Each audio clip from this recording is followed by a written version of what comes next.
Nessa aula de hoje, nós vamos fazer bastante exercícios sobre o assunto do potencial elétrico. Os exercícios estão na página 45 do livro 10. Então, temos aqui uma aula de física para o terceiro ano do ensino médio de exercícios sobre potencial elétrico. Nós vamos começando fazendo a correção de dois exercícios que vocês fizeram nas nossas últimas aulas. O primeiro, da aula do dia 18 de maio, dizia assim: das expressões listadas abaixo, qual é a única que não corresponde ao trabalho da força elétrica? Então, temos aqui quatro afirmações. Uma diz que trabalho da força elétrica é a variação da energia cinética do sistema. A segunda diz que é a área sob a curva do gráfico de força elétrica versus distância. A terceira diz que é menos a variação da energia potencial elétrica. E a última diz que é a área sob a curva do gráfico de força elétrica versus tempo. Então, vamos lembrar aqui, como que a gente calcula o trabalho de uma força. A definição de trabalho é a variação da energia cinética que a força provocou em algum objeto. Então, essa é a primeira definição. A segunda, a gente vai fazer o cálculo da área sob a curva no gráfico de força versus distância. Então, as duas servem para qualquer tipo de força. Para forças conservativas, ainda podemos calcular o trabalho como menos a variação da energia potencial. No caso aqui de força elétrica, seria menos a variação de energia potencial elétrica. Já para forças constantes, podemos calcular o trabalho multiplicando a força vezes a distância que ela atuou. Então, vamos voltando ali para nossas afirmações para verificar qual que está errada. Então, nós vemos que as três primeiras estão corretas e a última está errada porque a área não é sob o gráfico de força versus tempo, mas é força versus distância. Então, por isso, que a gente tem que considerar errada essa última. Também vocês fizeram um outro teste no dia que nós tivemos a aula de potencial elétrico, que falava assim: com relação ao potencial elétrico, indique a alternativa incorreta. Então, ele falava que potencial representa a quantidade de energia elétrica por unidade de carga em um local. Depois disse que era uma grandeza escalar. A terceira fala que pode ser positivo ou negativo. A quarta diz que pode ser calculado como o potencial dividido pela distância à carga geradora. E a quinta diz que tem como unidade no sistema internacional joules por coulomb ou volts. Então, vamos lembrar aqui. Potencial elétrico é definido como a quantidade de energia potencial elétrica que cada unidade de carga adquire ao ser colocada numa região ali de campo elétrico. Então, como é energia por unidade de carga, a unidade vai ser realmente joules por coulomb, que também é chamado de volt. É uma grandeza escalar, Então, a gente vai calcular sempre o valor apenas, do potencial, e ele pode ser positivo ou negativo, porque o valor de Q não está em módulo, Se a carga for positiva, vai gerar potencial positivo, se for negativa, o valor do potencial é negativo. Então, voltando aqui, o que nós temos de afirmação incorreta é a letra, a quarta, não tem letra aí, é a quarta afirmação, que não tem sentido, porque diz que potencial é a mesma coisa que potencial dividido pela distância, então isso daí está errado. Então, vamos começar agora os exercícios que estão na página 45. O primeiro fala assim: uma carga negativa, Qzão, se movimenta ao longo de uma superfície equipotencial, indo de um ponto A até um ponto B. Pode-se afirmar que a diferença de potencial entre A e B e o trabalho realizado para deslocar a carga entre esses pontos são... Então, vamos lá, Ele quer que a gente diga como que é a diferença de potencial e o trabalho entre dois pontos, sendo que esses dois pontos estão situados em uma superfície equipotencial. Superfície equipotencial significa que é uma região em que todos os potenciais são iguais, né? E isso acontece quando é uma região que está na mesma distância ali, né? Todos os pontos, né, dessa região, dessa superfície, estão na mesma distância da carga que está gerando o campo. Então, nesse caso, né, se todos os potenciais são iguais, não vai haver diferença entre dois pontos, né? Então, a diferença de potencial entre o A e o B vai ser zero. E aí o trabalho pode ser calculado como sendo carga, né, a carga que está ali passeando pelo campo, vezes a diferença de potencial. E como a diferença de potencial é zero, né, entre os dois pontos, o trabalho também vai ser zero. Então, a letra E, né, que está correta. Aí, agora o exercício 2. Em um ponto P, no vácuo, situado a uma distância de 9 vezes 10 elevado a 1, ou seja, 90, né, centímetros de uma carga Q, existe um potencial elétrico de 5 vezes 10 a quarta volts. Qual é o valor da carga Q? Então, a gente sabe pela definição de potencial elétrico, que é a energia por unidade de carga, e substituindo a expressão de cálculo de energia elétrica, a gente pode chegar na segunda opção ali, que é a constante vezes a carga dividido pela distância. Nós sabemos já a distância, sabemos o potencial. Ele diz que esse ponto está no vácuo, então também já podemos considerar como constante eletrostática esse valor que está aqui abaixo, né? 9 vezes 10 a nona, no SI. E aí é só a gente fazer a substituição disso na fórmula e isolar para encontrar então o valor da carga. Substituindo então, né, vamos chegar ali que essa carga Qzão tem o valor de 5 vezes 10 a menos 6 coulombs, que poderia ser chamado também de 5 microcoulombs. Agora o exercício 3. Uma partícula pontual é colocada na origem de um plano cartesiano e dois pontos A e B são destacados.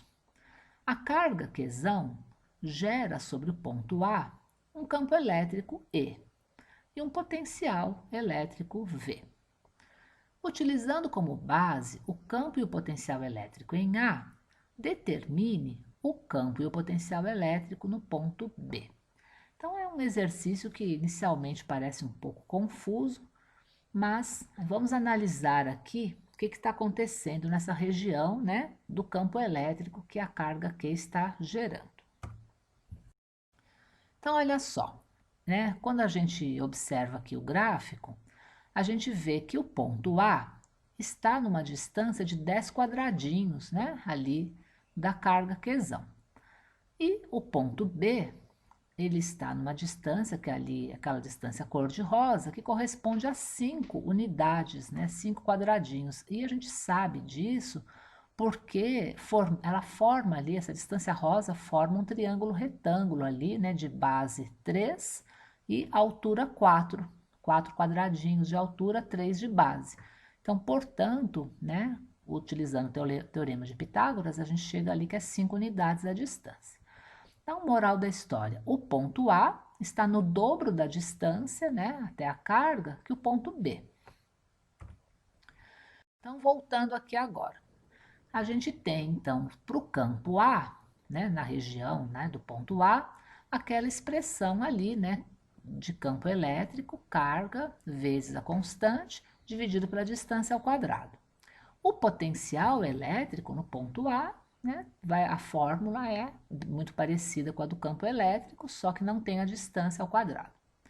Então, pronto, temos ali como calcular campo e potencial no ponto A. No ponto B, a distância vai ser metade da distância do A.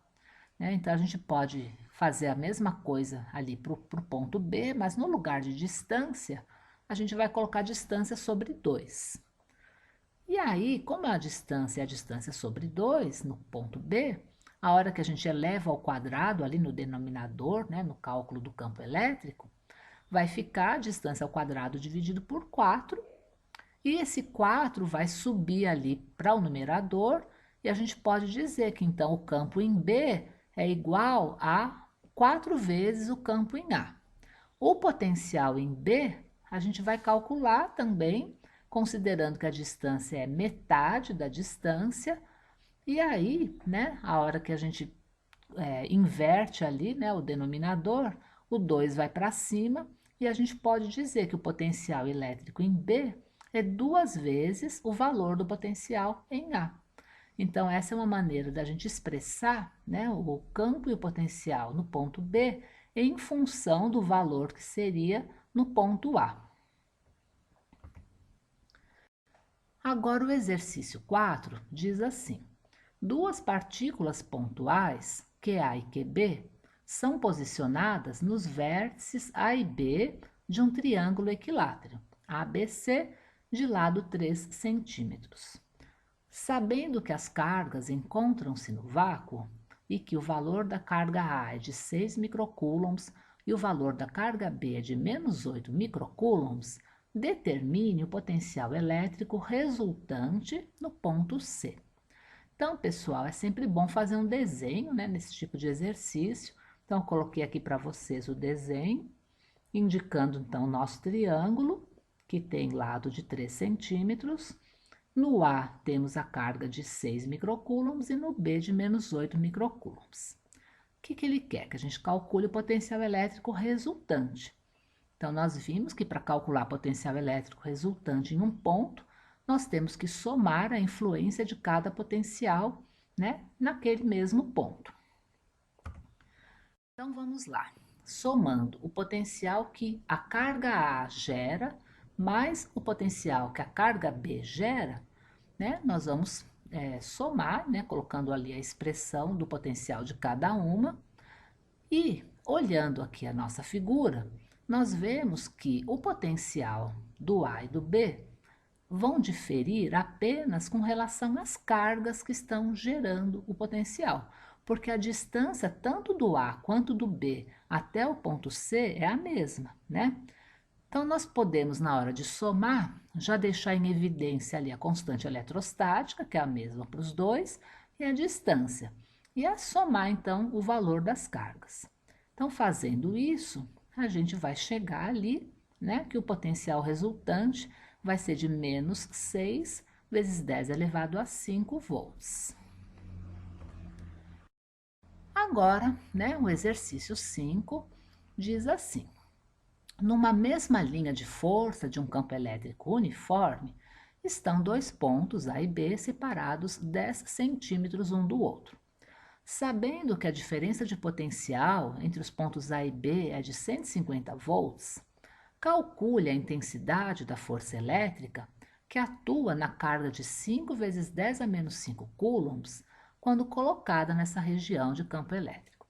Então, olha só, ele dá uma porção de informações e pede para a gente descobrir a intensidade da força elétrica, né, atuando ali, né, na carga que se movimenta do ponto A ao ponto B. Também fiz aqui um desenho, né, sempre ajuda a entender o que está acontecendo, mas nesse exercício aqui a gente também precisa voltar a buscar fórmulas que relacionem as coisas que ele está dizendo aqui. Então, ele falou de diferença de potencial entre dois pontos, falou do valor da carga e a distância entre elas e tudo. Então, a gente, logo na nossa revisão aqui, né, no início aqui dos slides, a gente viu que tinha várias maneiras de calcular trabalho, né, trabalho da força elétrica. E, né, uma maneira que nós temos, quando é assim, já em função de diferença de potencial, é multiplicando a carga pela diferença de potencial. Essa é uma maneira. E uma outra maneira, para o caso específico de campo uniforme, que também nós vimos, é multiplicar a força vezes a distância. Então, tanto uma como a outra, né, são maneiras de calcular o trabalho da força elétrica. E aí, já que as duas servem para a mesma coisa, nós podemos igualar essas duas expressões. Então, podemos dizer que carga vezes diferença de potencial vai ser a mesma coisa que força vezes distância. Fazendo isso, a gente vai conseguir isolar o valor da força e descobrir quanto que é, né? A distância é 10 centímetros, então no lugar de D, vamos colocar 10 vezes 10 a menos 2, porque o centi, né, é a mesma coisa que 10 elevado a menos 2. No lugar de carga, nós vamos colocar 5 vezes 10 a menos 5, e no lugar de diferença de potencial, vamos colocar 150. Isolando então ali, né, a força, chegamos no valor de 750 vezes 10 a menos 4. Na notação científica, isso é a mesma coisa que 7,5 vezes 10 a menos 2 newtons. Então, esse é o valor da força que está puxando a carga, fazendo ela sair do ponto A e ir para o ponto B. O último exercício, na página 45, diz assim: em um campo elétrico com carga elétrica pontiforme de 4 microcoulombs, a mesma é transportada de um ponto P até um ponto muito distante, tendo as forças elétricas realizado um trabalho de 8 joules. Determine a energia potencial elétrica da carga Q em P. Então, a gente vai lembrar agora como que a gente relaciona trabalho com energia potencial elétrica, né? E a gente vai fazer isso, né, dizendo que o trabalho é menos a variação da energia potencial elétrica. Agora, como que é variação de energia potencial elétrica? É o valor final menos o valor inicial, né? O valor final da energia potencial elétrica, nesse caso, vai ser zero. Por quê? Porque ele fala que é muito longe. Então, num ponto muito distante, esse valor de energia já vai ser zero, né? Então, a gente tem que assumir aqui, né, que nesse ponto muito distante, a energia já, né, nem tem mais, né? Já é zero. Então, né, a gente vai dizer que esse trabalho de 8 joules vai ser igual a zero, tudo isso menos, né? Menos entre os parênteses, e aí vai ser zero menos a energia potencial elétrica. Aí, menos com menos ali, a gente vai poder dizer que é 8 igual a energia potencial elétrica inicial, que era a energia potencial, né, que ele está querendo saber aí do ponto P. Então, essa energia no ponto P é 8 joules. E a letra B, ele pergunta o potencial elétrico desse ponto P. E a definição de potencial elétrico é a quantidade de energia elétrica por unidade de carga. Como a energia elétrica no ponto P é de 8 joules e a carga que está ali se movimentando é de 4 microcoulombs, a gente divide, né, a energia pela carga e chega ali que o potencial no ponto P é 2 vezes 10 elevado a 6 volts.